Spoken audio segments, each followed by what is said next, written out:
Hello everyone, সবাইকে স্বাগত জানাচ্ছি স্টাডি জব ত্রিপুরা ইউটিউব চ্যানেলে। ত্রিপুরা রাজ্যের সমস্ত কর্মচারীরা যারা বিভিন্ন বঞ্চনার শিকার হয়, তা হোক অনিয়মিত, চুক্তিবদ্ধ বা রেগুলার পে স্কেলের কর্মচারীরা, তারা তখন কিন্তু হাইকোর্টের কাছে হাজির হয় যাতে তাদের সে বঞ্চনা যাতে অবসান হয়। সমকাজে সমবেতন অনেকে পাচ্ছে না, হাইকোর্টের দ্বারস্থ হচ্ছে। অনেকে 20, 25, 30 বছর ধরে গভর্নমেন্টকে সার্ভিস দিয়ে যাচ্ছে, কিন্তু রেগুলার স্কেলে স্যালারি পাচ্ছে না, ডিএ পাচ্ছে না, হাউস পাচ্ছে না। অনেকে চুক্তিবদ্ধ কর্মচারী আছে যারা সেন্ট্রাল স্কিমের উপর নির্ভর করে মান্থলি টাইম মতো স্যালারি পাচ্ছে না। এরকম অনেক বঞ্চনা আছে। ডিএ যখন গভর্নমেন্ট এমপ্লয়িরা ডিএ পায়, তখন সে অনিয়মিত চুক্তিবদ্ধ বা পিছিয়ে পড়া কর্মচারীরা ডিএ পর্যন্ত পায় না।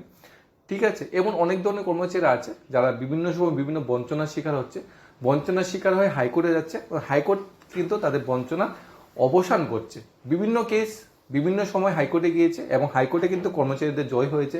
আমরা সর্বশিক্ষা শিক্ষকের কেসটাও দেখেছি, হাইকোর্টে তারা প্রথমবার গিয়েছে, জয় হয়েছে। গভর্নমেন্ট অনেক ধরনের টানাপোড়েন করেছে তাদের নিয়ে, সেই সম্মিলিত শিক্ষকদের নিয়ে, কিন্তু পরে তারা আবার হাইকোর্টে গিয়েছে। হাইকোর্টে ডিভিশন বেঞ্চ কিন্তু এবার খুব সুন্দর রায় দিয়েছে। যদিও গভর্নমেন্টের চিন্তা ভাবনা যদি সুপ্রিম কোর্টে যাওয়া, সুপ্রিম কোর্টেও সেই সব সম্মানিত শিক্ষকরা যাবে, সেখানেও তাদের জয় হবে।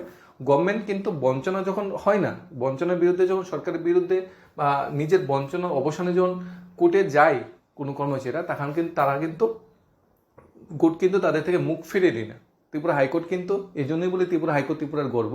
ত্রিপুরা হাইকোর্ট কিন্তু সে বঞ্চনা অবসান করে।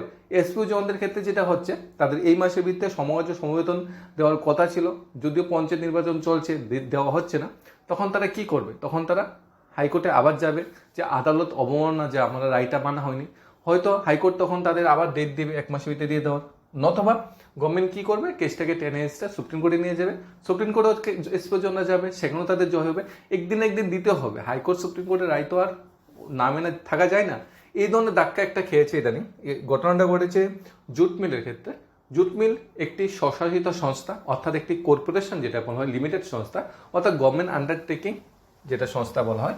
জুট মিলের কর্মচারীরা, যেমন ত্রিপুরা স্টেট গভর্নমেন্টের কর্মচারীরা যখন 4th, 5th পে কমিশন বা পে রিভিউ যখন পেয়েছে, পে রিভিউ সুযোগ সুবিধা পেয়েছে, ডিএ পেয়েছে, অন্যান্য সুযোগ সুবিধা সময় সময় পেয়েছে, জুট মিলের কর্মচারীদের কিন্তু সেখানে বঞ্চিত করা হয়েছে। এরকম জুট মিল নয়, এসপিও জওয়ানদের বঞ্চিত করা হয়েছে, আশা কর্মচারীরা, তারপর তোমাদের মিড ডে মিল ওয়ার্কাররা, সর্বশিক্ষা শিক্ষকরা, হোমগার্ড কর্মচারীরা, পাম্প অপারেটররা, বিভিন্ন ধরনের কর্মচারীরা কিন্তু সময় সময় বঞ্চিত হয়েছে। সেই বঞ্চনা অবসানে জুট মিলের কর্মচারীরা কি গিয়েছে, হাইকোর্টে গিয়েছে। হাইকোর্ট থেকে কেস টেনে এসে সুপ্রিম কোর্টে গিয়েছে। সুপ্রিম কোর্ট থেকে আবার পুনরায় সেই কেসটা আবার হাইকোর্টে উঠেছে। এবার কিন্তু সরকারকে সময় বেঁধে দিয়েছে যে জুট মিলের কর্মচারীদের বঞ্চনাতে অবসান করা হয়, এবং 8 সপ্তাহ সময় বেঁধে দিয়েছে। মানে কি, আমরা সবাই ভাবি গভর্নমেন্ট হয়তো হাইকোর্টের রায় মানবে না, সুপ্রিম কোর্টের রায় মানবে না। সে জিনিসটা এরকম নয়।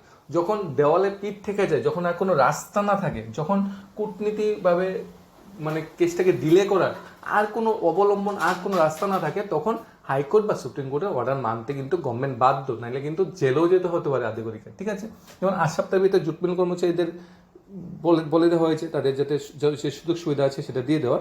এখানে কিন্তু জুট মিলের কর্মচারী যদি সময়ে সময় যদি সে সুযোগ সুবিধা পেয়ে যেত, তাহলে গভর্নমেন্টের প্রতি একটা সদিচ্ছা থাকতো।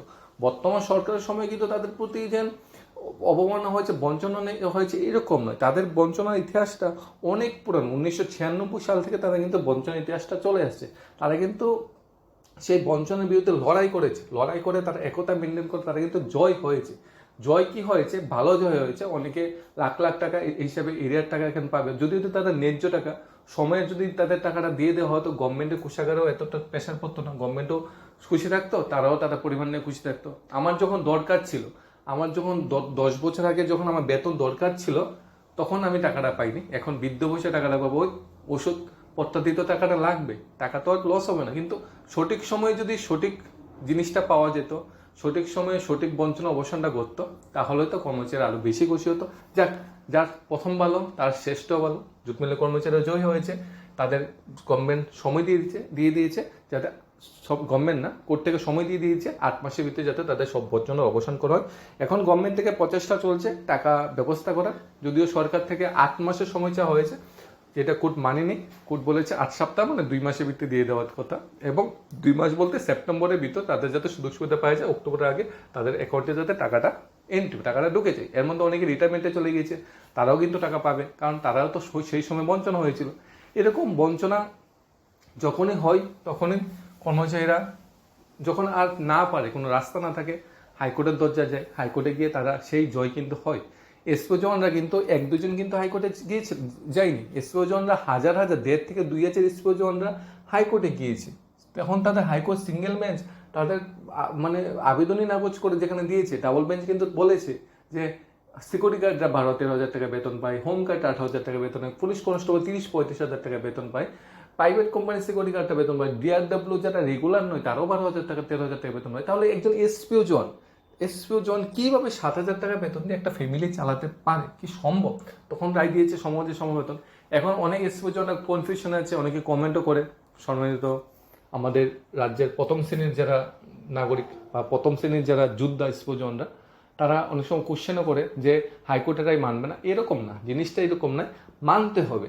আজ মানছে না, কোনো একটা যে রায়টা দিয়েছে ওইটার ভিতরে কোনো একটা নেগেটিভ পয়েন্ট বের করে হলে হয়তো 2 মাস দেরি করবে, হয়তো বা সুপ্রিম কোর্টে টেনে নিয়ে যাবে, বা হাইকোর্ট এটা পুনর্বিবেচনার জন্য বলবে, বা হাইকোর্টটা সময় চাবে, সুপ্রিম কোর্টের তো সময় চাবে। কিন্তু শেষজয় কিন্তু একবার যেহেতু হাইকোর্টে তোমাদের বিরুদ্ধে পজিটিভ একটা রায় বেরিয়েছে, শেষজয় কিন্তু তোমাদের হবে। একটু ধৈর্যটা রাখতে হবে। সেই লড়াই আমরা দেখেছি, এসপিও যখন সিঙ্গেল বেঞ্চে রায় করেছিল তখন অনেকেই কেস করেছিল, কিন্তু ডাবল বেঞ্চে আসার সাথে অনেকেই পিছিয়ে গিয়েছে। হয়তো এই রায়ের বিরুদ্ধে সুপ্রিম কোর্টে গেলে আবার অনেকেই পিছিয়ে যাবে। কিন্তু আমি বলবো লড়াইটা চালিয়ে যাওয়া দরকার, নিজের বাঁচার তাগিদে, নিজের খাদ্যের তাগিদে, নিজের পরিবারের তাগিদে, বর্তমান যে দ্রব্যমূল্যের বাজারে বেঁচে থাকার তাগিদে নিজের লড়াইটা চালু রাখার দরকার, এবং জয় আলটিমেটলি হবে। সর্বশিক্ষা শিক্ষকরাও কিন্তু পিছিয়ে পড়েনি, সম্মানিত শিক্ষকরা তারাও কিন্তু লড়াইয়ে ছিল শেষ পর্যন্ত, তাদের কিন্তু জয় হয়েছে। জুট মিল কর্মচারীরা আরও বেশি লড়াই, তারা লড়াইটা ত্রিপুরা ইতিহাসে লেখা থাকবে, এত বেশি বঞ্চনা হয়েছে। তারা কিন্তু কঠিন লড়াইয়ে সময় ধৈর্য ধরতে সেই আগের গভর্নমেন্ট থাকা 2018 আগের কিন্তু তাদের বঞ্চনা, তখনের বঞ্চনার বিরুদ্ধে তারা লড়াই করতে করতে আজকে এতটুকু এসেছে, এবং তাদের কিন্তু সেই জয়টা হয়েছে। মানে লড়াইটা যে শেষ পর্যন্ত করতে পারবে তাদের অবশ্যই জয় হবে, জয় বাঞ্ছনীয়। কারণ কোর্ট নিরাশ করে না, কোর্ট কিন্তু সবসময় যারা বঞ্চনা হচ্ছে তাদের পক্ষেই কিন্তু সবসময় রায় দেয়। কারণ গভর্নমেন্ট যখন তাদের বঞ্চনা অবসান করতে অর্থ যোগান দিতে যাবে, গভর্নমেন্ট কিন্তু নিজের পকেট থেকে দেবে না, ট্যাক্সের টাকা বা ইনকামের টাকা দিয়ে কিন্তু তাদের সেই বঞ্চনাটা অবসান করবে। সময়ে যদি অবসান করা হতো তাহলে খুবই ভালো হতো। খারাপও লাগে, ইদানিং আমরা দেখেছি 5% ডিএ ডিক্লেয়ার করা হয়েছে লোকসভা নির্বাচনের আগে। এসপিও জনকে সে ডিএ পেয়েছে, পায়নি। মিড ডে মিল ওয়ার্কার সে ডিএ পেয়েছে, পায়নি। পাম্প অপারেটররা কি সেই ডিএ পেয়েছে, পায়নি। অঙ্গনওয়াড়ি কর্মীরা সেই ডিএ পেয়েছে, পায়নি। অঙ্গনওয়াড়ি হেল্পাররা সেই ডিএ পেয়েছে, পায়নি। বনমিত্ররা তো 6-7 মাস ধরে বেতনই পাচ্ছে না, ডিএ তো পরের কথা, তারা কি সেই ডিএ পেয়েছে? অন্যান্য যে ত্রিপুরার যে চুক্তিবদ্ধ কর্মচারীরা আছে, ঠিক আছে, তারা কি সেই ডিএ পেয়েছে? ত্রিপুরা রাজ্যে যারা অনিয়মিত ডিআরডব্লিউ কর্মচারীরা আছে, তারা কি রেগুলার কর্মচারীর মতো ডিএর পার্সেন্টেজকে এত বেশি পেয়েছে? স্বল্পই তো পেয়েছে। তাহলে দ্রব্যমূল্যের বাজার তো সবার জন্য এক, স্যালারিও সবার জন্য এক না হোক, কিন্তু সমান হতে পারা তো দরকার। কেউ 10,000 টাকা স্যালারি হলে এর যদি মানে ডিএ না পায়, বা কেউ 7,000 টাকা স্যালারি হলে ডিএ না পায়, কেউ 1 লাখ টাকা স্যালারি হলে ডিএ পায়, তাহলে এটা কি সম্ভব? 50,000 টাকা যাদের বেতন, তারা যদি 1,000 টাকা বেতন যদি তাদের স্যালারি বৃদ্ধি পায় ডিএর জন্য, তাহলে যাদের 10,000 টাকা বেতন তাদের 300-400 টাকা বা 500 টাকা তো বৃদ্ধি পাওয়া দরকার, কিন্তু বাড়ছে না। এইভাবেই বঞ্চনা হচ্ছে। এভাবেই বঞ্চনার বিরুদ্ধে সময়ে সময়ে সমস্ত সরকারি কর্মচারী যারা আছে, যারা বঞ্চনার হচ্ছে যাদের, তারা কিন্তু কোর্টে অবস্থা হচ্ছে। এরকম সুপ্রিম কোর্টে 56 থেকে 60টা কেস আছে, যে কেসগুলা ত্রিপুরা রাজ্যের সরকারি কর্মচারীরা জয়ী হয়েছে, এবং সময় সময় আরও কেস হবে ভবিষ্যতে, যখন কর্মচারীরা যে জয়ী হবে।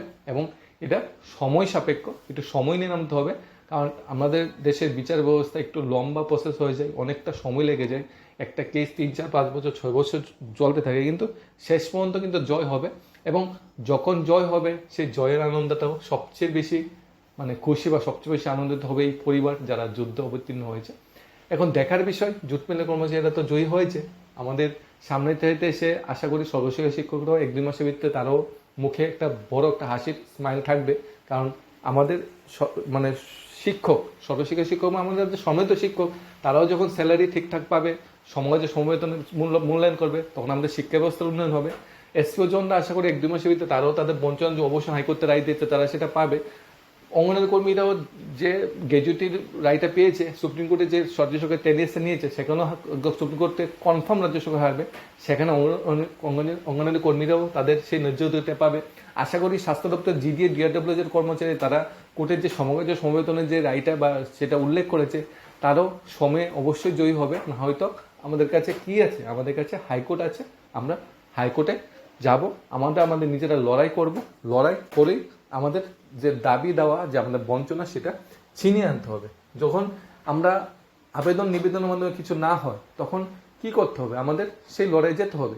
কোর্টে কেস করা মানে কিন্তু গভর্নমেন্টের বিরুদ্ধে লড়াই না, কোর্টে কেস করা মানে আমার বাঁচার তাগিদে আমার ন্যায্য অধিকার পাওয়ার লড়াই। ঠিক আছে, এটাই সবচেয়ে বড় কথা। আশা করি ত্রিপুরার যে সমস্ত কর্মচারী যে বঞ্চনা হচ্ছে তাদের সেই বঞ্চনা অবসান ধীরে ধীরে এইভাবেই হবে। সেটা ন্যায্য, সেটা সরকারের ভাবভক্তিতে হবে, হয়তোবা কোর্টের রায় হবে। ধন্যবাদ সবাইকে। Study job Tripura YouTube channel.